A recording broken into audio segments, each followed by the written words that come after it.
Assalamualaikum warahmatullahi wabarakatuh. Syukur alhamdulillah kita semua bisa berjumpa lagi dengan channel 1001 Info.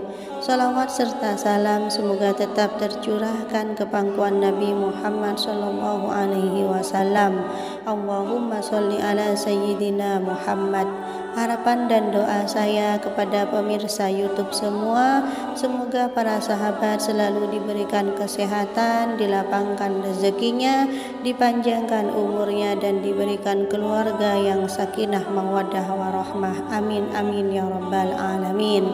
Sahabat beriman rahimakumullah, sejak kecil kita selalu diperingatkan untuk tidak bersikap buruk terhadap orang tua. Jangan sampai kita menjadi anak durhaka yang suka membangkang dan menyakiti hati orang tua, karena kita semua tahu ridho Allah berasal dari ridho orang tua.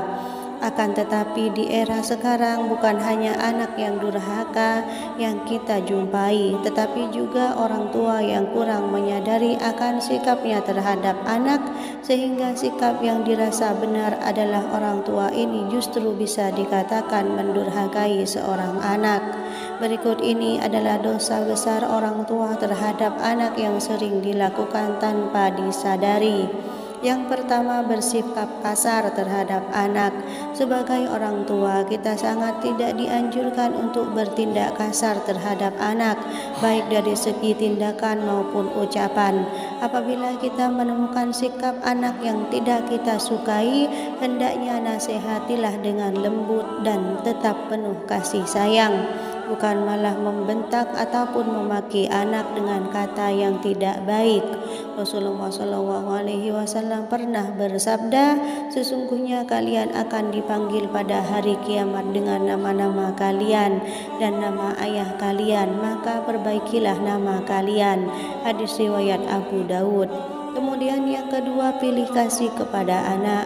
Orang tua yang memiliki anak lebih dari satu sangat tidak dianjurkan pilih kasih atau bahkan memberikan lebih kepada anak kesayangannya dibanding dengan anaknya yang lain, sehingga yang terjadi adalah ada anak yang lain yang merasakan terabaikan. Sikap pilih kasih orang tua kepada anak bisa memicu putusnya tali silaturahmi antar sesama anak dan bisa menyebabkan kecemburuan sosial di antara anak-anak yang lain. Dalam hadis sahih yang diriwayatkan oleh Imam Muslim, pernah dijelaskan bahwa Nu'man bin Bashir pernah bercerita, ayahku menginfakkan sebagian hartanya untukku. Ibuku Umroh binti Rawahah kemudian berkata, saya tidak suka engkau melakukan hal itu, sehingga menemui Rasulullah SAW. Kemudian berangkatlah, dan sebagai saksi atas sedekah yang diberikan kepadaku, Rasulullah berkata kepadanya, apakah engkau melakukan hal ini kepada seluruh anak-anakmu? Ia berkata, tidak. Rasulullah SAW berkata, bertakwalah kepada Allah dan berlaku adillah kepada anak-anakmu. Ayahku kemudian kembali dan menarik lagi sedekah itu. Hadis riwayat Muslim. Kemudian yang ketiga, membanding-bandingkan anak. Kebiasaan orang tua yang membanding-bandingkan anak akan menimbulkan perasaan rendah diri pada anak yang lain, apalagi jika hal yang dibandingkan adalah sesuatu yang di luar kemampuan anak atau justru yang menjadi kelemahan dari si anak. Hal ini akan berpengaruh pikiran juga perasaan dari anak ke orang tua.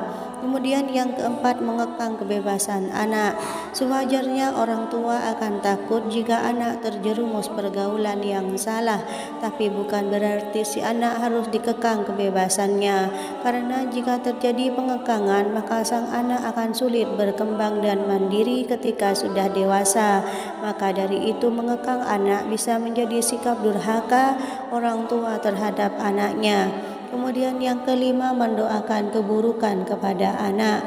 Berdoa bukan hanya setiap selesai mengerjakan ibadah saja, bahkan setiap ucapan yang keluar dari mulut orang tua semuanya bisa dikatakan sebagai doa, dan doa orang tua sangat cepat diijabah.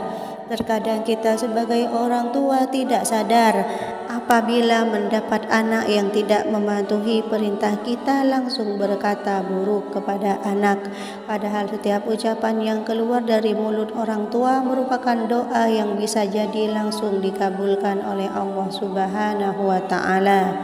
Abu Hurairah radhiyallahu anhu berkata bahwa Rasulullah shallallahu alaihi wasallam pernah bersabda, ada 3 doa yang dikabulkan: doa orang yang teraniaya, doa musafir, dan doa keburukan orang tua atas anaknya.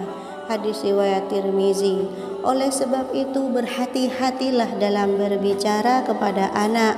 Berpikirlah terlebih dahulu apabila Anda marah kepada anak, dan hindari sebisa mungkin terbawa emosi saat marah kepada anak, apalagi sampai menyumpahi anak dengan ucapan yang kurang baik. Karena hal tersebut bisa saja terjadi kepada anak di kemudian hari. Jika memang itu terjadi, barulah kita akan menyesalinya. Kemudian yang keenam, tidak memberikan pendidikan kepada anak. Yang dimaksud pendidikan dalam hal ini bukanlah sekedar pendidikan sekolah saja, akan tetapi juga menyangkut berbagai macam aspek kehidupan. Misalnya adalah pendidikan agama, sosial budaya, dan lain sebagainya. Setiap orang tua wajib memberikan pembekalan keterampilan kepada anak sehingga keterampilan tersebut bisa mengantar anak untuk menemukan jati diri, perihal menemukan kehidupan yang bahagia dunia maupun akhirat. Apabila kita mengabaikan pendidikan anak, maka bisa dikatakan anak tersebut layaknya anak yatim padahal masih mempunyai kedua orang tua. Rasulullah SAW bersabda, ajarilah anak-anakmu sholat saat mereka berusia 7 tahun dan pukullah mereka bila tidak melaksanakan sholat pada usia 10 tahun. Hadis riwayat Tirmizi. Sahabat beriman yang dirahmati Allah, marilah kita sebisa mungkin menjadi orang tua yang bisa menjadi panutan bagi anak-anak kita. Semoga Allah Subhanahu wa taala selalu melindungi dan menjauhkan kita semua dari perbuatan tercela semasa hidup di dunia. Wallahu a'lam bishawab. Wassalamualaikum warahmatullahi wabarakatuh.